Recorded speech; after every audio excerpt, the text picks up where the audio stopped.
안녕하십니까. 반갑습니다. 오랜만에 찾아뵙게 된 것 같습니다. 먼저번 방송에서 1년의 시작은 동지달부터 동지, 섣달, 정월, 2월 이렇게 시작되는 경우도 있었고, 또 1월부터 인, 묘, 진, 사 그렇게 또 1, 2, 3, 4월로 시작되는 새해도 있다. 이런 설명을 드렸죠. 옛날 중국에서는 진나라까지는 다 동지달부터 시작된다 이랬어요. 그러다가 하나라가 들어서고 나서부터는 1월을 새해의 첫 달로 진다. 이런 방송을 했죠. 그러면서 제가 뭐 어떻게 설명했냐 그렇다면은 을사년은 참 어려운 해가 될 것이다. 모두가 다 전 국민이 근신하고 조심하고 최선을 다하는 삶을 살아야 된다. 이렇게 제가 방송 한번 해드리고 마치는데, 그 후에 방송을 못 해드리고 지금까지 흘러간 것 같습니다. 그런데 제가 동지달 초하, 음력으로 동지달 초하른 날 그런 방송을 해드렸는데, 동지달 초사흘 날 3일 날 양력으로 12월 3일 날 계엄령이 발표돼 버렸어요. 이 계엄령이 말 그대로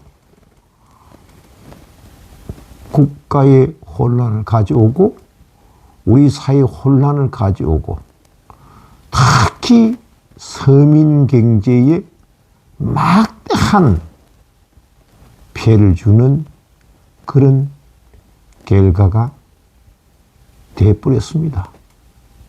그래서 을사년이 시작되는 태중에 있는 동지달부터 암울한 기운이 감돌기 시작했다. 이런 말씀을 드리고자 합니다. 제가 이런 말씀을 드리는 이유 중에는 을사년 역사를 찾아보니까 1545년 맹종 즉위 첫해에 일어나는 을사사하입니다. 을사사하는 중종의 뒤를 이어서 인종이 즉위를 해요. 그 인종이 2년을 살다가 그만 돌아가시고 말아요. 그러니까 11살짜리 맹종이 즉위를 합니다. 맹종이 즉위를 하고 11살이니까 제대로 국정을 운영을 못하잖아요. 그래서 그 맹종의 어머니인 문정왕후가 섭정을 하게 돼요. 섭정.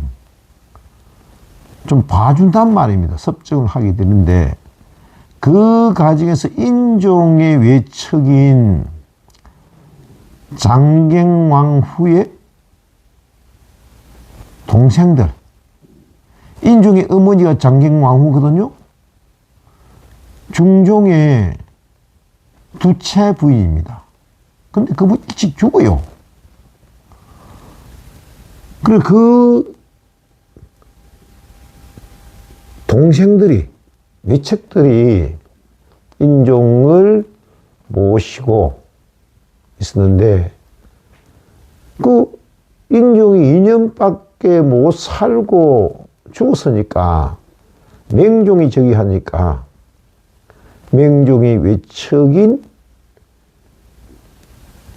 문정왕 후에 동생들과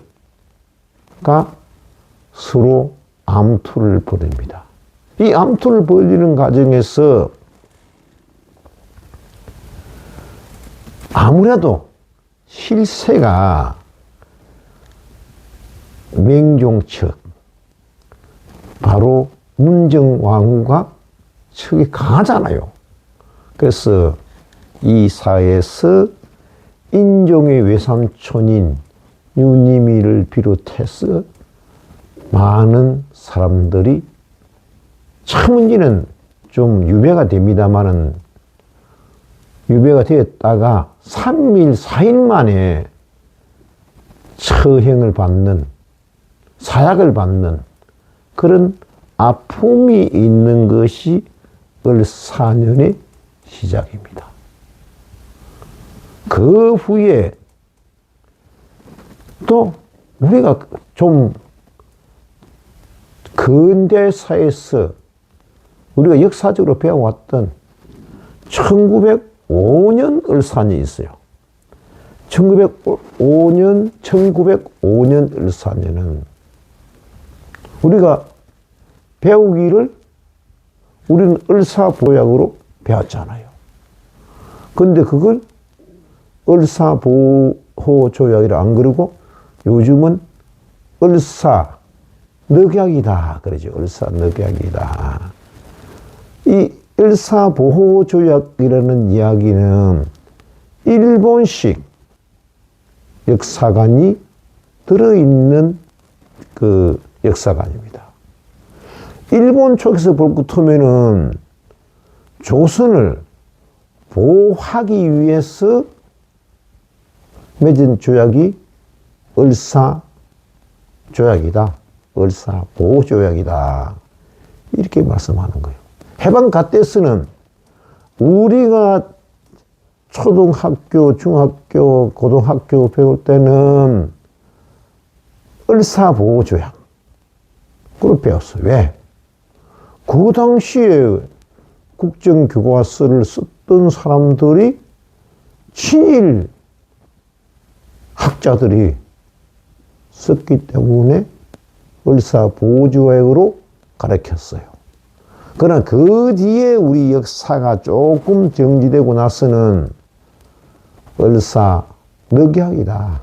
이때 늑자는 묶은 늑자거든요. 묶은 늑자. 굴리 늑자. 탁 쉽게 말해서 굴리를 씌운다.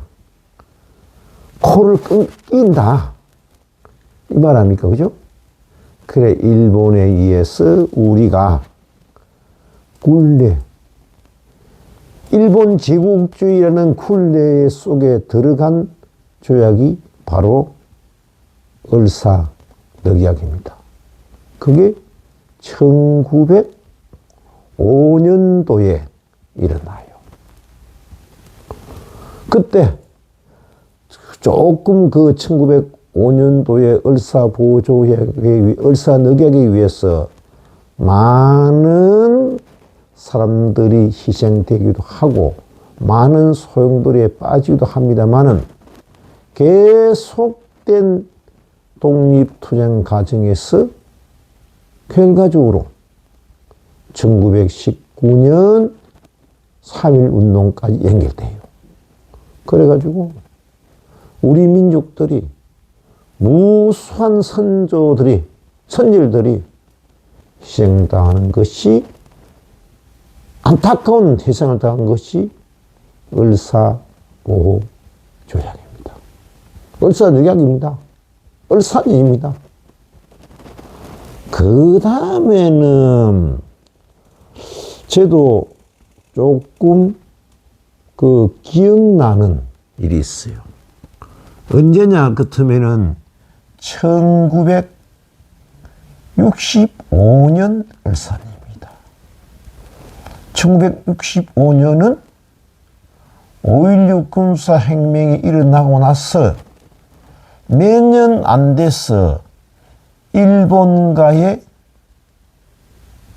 한일 협정을 조약한 해가 바로 을사년입니다. 을사년에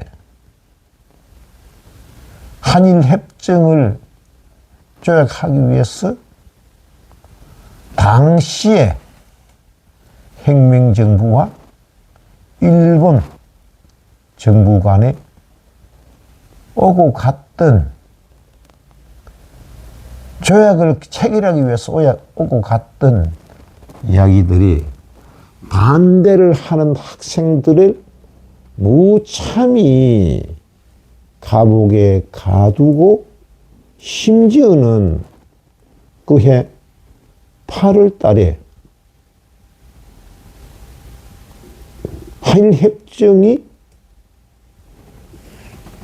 한일 간 협정이 국회 비준이 돼요. 그 과정에서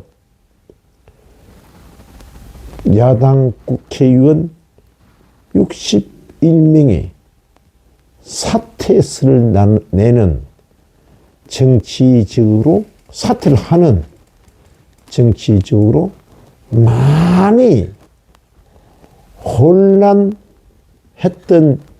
시기가 1965년 을사년입니다. 그 후에 60년 후에 오는 을사년이 명년 2025년 을사년입니다. 제가 그래서 금년 동짓달 초하루 법회에서 내년 을사년은 힘들고 좀 더 조심해야 될 해가 될 것이다. 이렇게 말씀을 드렸어요. 그랬더니 12월 3일 동짓달 초사흘날 밤 10시 30분에 난데없이 계엄령을 선포를 했어요. 근데 그때 계엄령을 발표하는 그 시간에 저는 서울에 가 있었습니다. 요즘은 참 이상해요. 제가 몇 년 전에 2년 전에 서울에 올라갔는데도 그때 제가 서울에 올라간 그날 저녁에 이태원 참사가 일어났어요. 2년 만에 올라가니까 그날따라 또 계엄령이 발표가 되는 거예요. 제가 예상하겠는데 이 계엄 사태는 계엄이 몰고 온 국내 소요는 진정 되기는 되는데 한참 세월이 걸릴 것이다. 국가의 혼란, 사회의 혼란, 서민경제 혼란이 크게 진행될 것이다 하는 예상도 해봅니다. 을사년은 이렇게 힘들어요. 그래서 우리 국민들이 올바른 정신을 회복하고 올바르게 정의롭게 대처해야만이 나라가 제대로 돌아갈 수가 있다. 이런 말씀을 드리고자 합니다. 제가 지난번 대통령 선거에서 제가 이야기하죠. 대통령이 되고자 하는 사람들은 12획이나 17획이 한글 이름으로 한글 획수로 대통령 되기가 쉽다, 용이하다. 12획이나 17획 되는 후보하고 안 되는 후보하고 경쟁을 하게 되면은 12획이나 17획이 대통령이 된다. 이런 설명을 해드렸어요. 먼저번 선거에서 보면은 이재명 후보는 17획이나 12획이 안 돼요. 그런데 윤석열 후보는 윤석열을 할 것 같으면은, 이열열로 할 것 같으면은 19획이 되는데, 이영열로 할 것 같으면은 17획이 돼요. 그래서 선거 공보 포스타에 이영열로 윤석열 일을 할 것 같으면은 윤석열 후보가 당선된다. 그런데 이열열로 할 것 같으면은 이재명 후보가 될 것이다. 이렇게 예언을 해드렸는데, 그게 이상하게 선거 공고나 또 가정통신문이나 또 투표 용지에 이영열로 나오더라고요. 그러니까 윤석열 후보가 된 거 아닙니까? 근데 17획이 대통령이 된 경우는 엄청나게 많은 혼란을 야기합니다. 17획 우리나라 역사상 국회에서 탄핵을 당한 대통령이 3사람이 있어요. 바로 지금 대통령 윤석열 대통령, 또 그 전에 탄핵을 당했던 박근혜 대통령, 또 그 전에 한번 탄핵을 당했던 노무현 대통령, 다 17픽입니다. 이분들은 정당이 뭐 한 분은 진보고 두 분은 보수예요, 이렇게. 그래, 진보 보수에 관계없이 17픽을 가진 대통령은 다 많은 소용돌이 혼란을 가지고 오는 분들이다. 제가 분명히 말씀드렸어요. 들은 분도 많을 겁니다. 심지어는 제가 쓴 책에서는 박근혜 대통령과 문재인 후보가 경합할 적에는 박근혜 후보가 당선된다. 이렇게 책에 써놨어요, 제가. 선거 전에. 그런데 박근혜 후보가 당선됐잖아요. 왜? 박근혜 후보는 17표이기 때문에 그렇다. 그죠? 노무현 대통령하고 이해창 후보가 붙었을 때도, 경합할 때도 제가 노무현 대통령이 된다. 이렇게 얘기했어요. 왜? 17표이니까. 이외에도 17표 대통령은 김영삼 대통령이 17표입니다. 그 당시에 김영삼 대통령은 얼마나 사건 사고가 많았어요. 잘 하려고 했는데도 IMF를 외환위기를 몰고 온 대통령이 김영삼 대통령 아닙니까? 또 김영삼 대통령의 각을 세웠던 대통령 박정희 대통령도 17표입니다. 또 전두환 김영삼 대통령에 의해서 또 처단되었던 전두환 대통령도 17표입니다.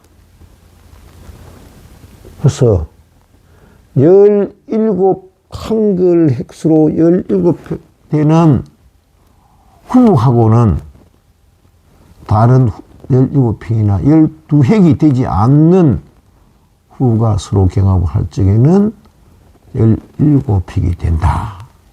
그걸 제가 지난번 대통령 선거 때 설명을 드렸어요.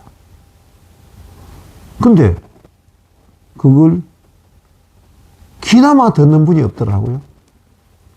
근데 이거는 명백한 사항입니다. 네?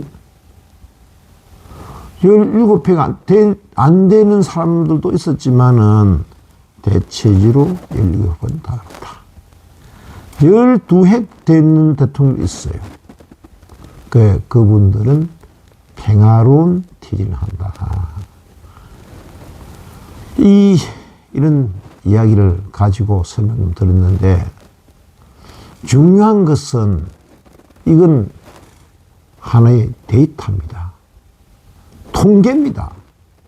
그죠? 사주를 보는 것도요, 통계거든요.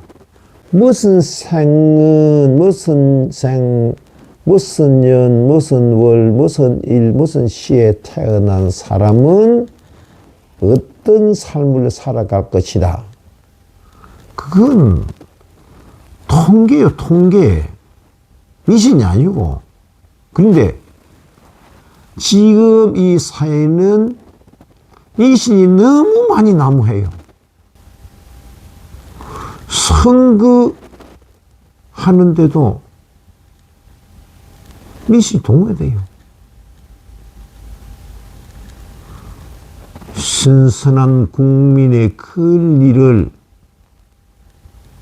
담보하는 선거에서마저 미신이 난무한다면 그 나라는 미신공화국이 됩니다.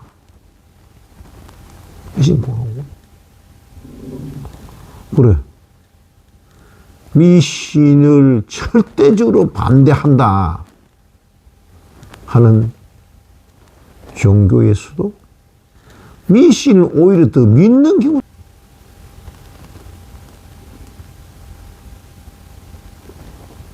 우리는 시절이 어려울수록 미신에 빠져들어갑니다. 젊은 사람들이 더 미신을 즐겨요.